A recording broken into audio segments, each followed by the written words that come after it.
Lalakas ang suporta ng mga taga Iloilo, especially ang Iloilo City kay Pangulong Marcos. Kasi si Pangulong Marcos hindi naniwala sa bintang ng dating Pangulong Duterte na si Mayor Jade Mabilog ng Iloilo ay involved sa mga illegal activities na may kaugnayan sa drugs. Alam niyo bakit? Kasi nga po, kung yung mga doon sa isang channel, binalita ko na, binigyan ng executive clemency ni Pangulong Marcos itong si Mabilog para makabalik muli sa posisyon. Dahil nga po yan ay tumatakbo yatang mayor ulit ng Iloilo matapos na ito ay umalis noong 2017 at nagpunta ng Amerika kahit siya elected mayor ng Iloilo dahil nga ho sa kanya daw banta sa kanyang buhay dahil galit sa kanya ang dating Pangulong Duterte. At nang ito ay matapos si Duterte sa kanyang term, nakabalik ito at ngayon nandito na. At binigyan pa nga ng executive clemency. Alam po ninyo, bilang background lang, si Pangulong Marcos, kung hindi ako nagkakamali, hindi nakakuha ng sapat na mga boto mula sa mga probinsya ng Iloilo. Madalit sabi, pasintabi na, pero ganun po talaga ang nangyari. Kung hindi ako nagkakamali, talo si Pangulong Marcos diyan sa Iloilo province. Ang nanalo diyan si Leni Robredo. Pero hindi ho sinisilip ni Pangulong Marcos na siya nanalo o natalo sa eleksyon diyan sa Iloilo.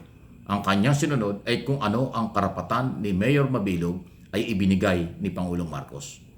Kaya ito ay ayaw na ayaw ng mga Duterte itong ginawang ito ng Pangulong Marcos. Pero wala silang magawa. Si Pangulong Marcos ang presidente at meron siyang basihan at karapatan at kapangyarihan na bigyan ng executive clemency itong si Mayor Mabilog na biktima ng harassment ng mga Duterte o ni Pangulong Duterte dati.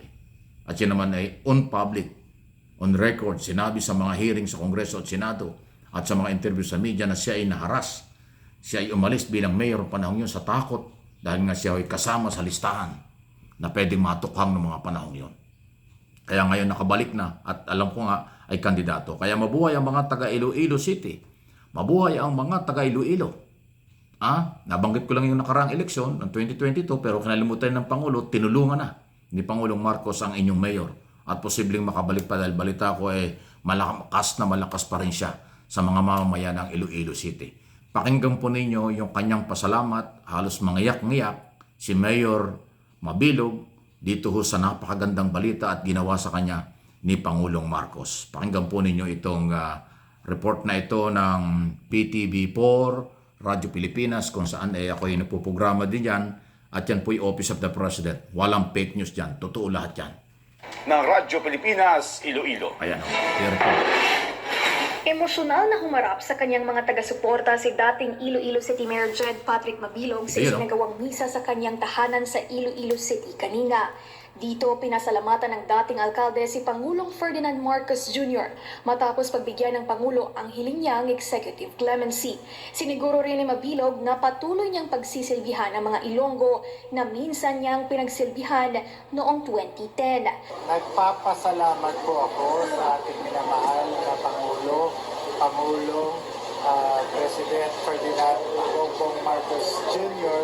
sa pag-grant ng aking request for executive clemency. I assure you po that I will continue po to serve our people, especially the Ilonggos. Dagdag pa ni Mabilog, nagpapatunay ang executive clemency sa maganda niyang nagawa sa lungsod noong siya pa ay alkalde. Doon po sa executive clemency na nakasulat na pag-grant sa paper ay nagsasabi ng lahat na nangyari, including the campaign against illegal drugs na ginawa ng aking administrasyon during my time. Setyembre noong nakaraang taon nang bumalik si Mabilog sa Pilipinas at sumuko sa NBI upang harapin ang kaso sa Sandigan Bayan.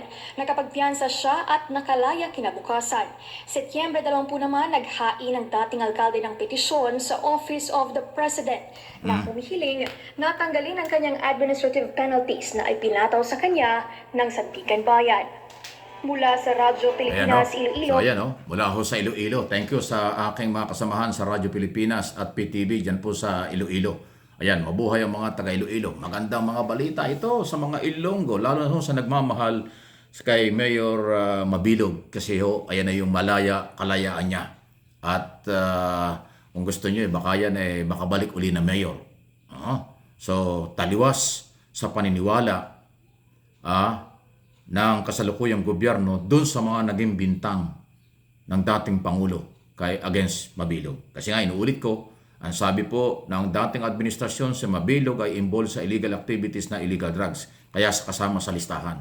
Dahil sa takot na siya baka matukang umalis ng Pilipinas, iniwan yung kanyang pagiging mayor, nagtago at kumuha ng political asylum sa Amerika. Pero nakabalik na at ngayon po ay binigyan ng panibagong pagkakataon. Panibagong buhay yan, panibagong pagkakataon na maglilingkod. Kaya, nako, sana all, sabi nga nila, yung mga naharas, sa palagay po ninyo, naharas kayo noong nakaraang gobyerno, malaya po kayo siguro ngayon sa nakaraang gobyerno, sa kasalukuyang gobyerno na ma-justify nyo na kayo'y matino, wala kayong problema, baka kayo ay magaya dito kay Mayor Mabilog na binibigyan ng pagkakataon at binigyan pa ng pardon or executive clemency, parang gano'n dating. Galing, ano? Ayos, ha? Palagay ko masaya at maganda ang araw ng pamilyang Mabilog dito at sa abroad at yung mismong mga naniniwalang wala itong kinalaman. At dahil dyan, so siguro, talagang bagong buhay, bagong pag-asa.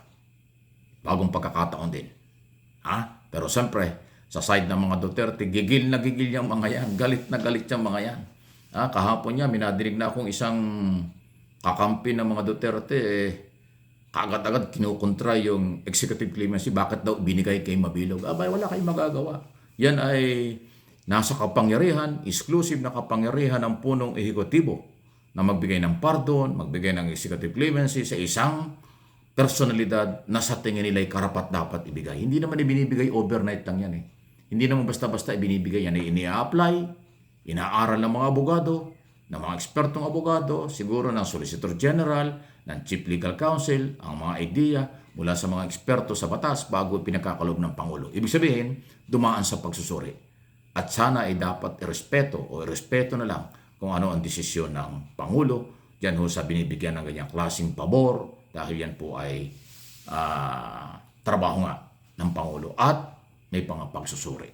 Yung nagagalit dyan o kumukontra dyan, alam mo na kung anong grupo.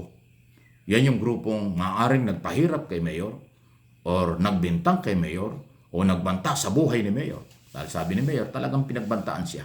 Natakot ang kanyang buong pamilya kaya tumakas at umalis ng bansa. Umalis ng bansa ng mga panahon yon para lang ho isalba. At naisalba nga. Kasi kung nandito siya noon, baka nasama siya dun sa, alam mo na, mga biktima ng harassment na napakarami. Libo-libo nga yan Diba? Huwag niyong magugunita. Please like and share ng ating mga video. Inuulit ko, hindi naman tayo nagayabang. Paki-like po nyo at paki-share po nyo ang ating mga video para makadutulog tayo sa dagdag impormasyon. Ano ang batas na pinaiiral? Ano ang ginagawa ni Pangulong Marcos? Kung nagagalit man ang kampo ni Duterte sa ginagawa ng ating Pangulo, wala silang magagawa. Dahil ang Pangulong Bongbong Marcos ay ginagawa ang kanyang obligasyon sa bayan.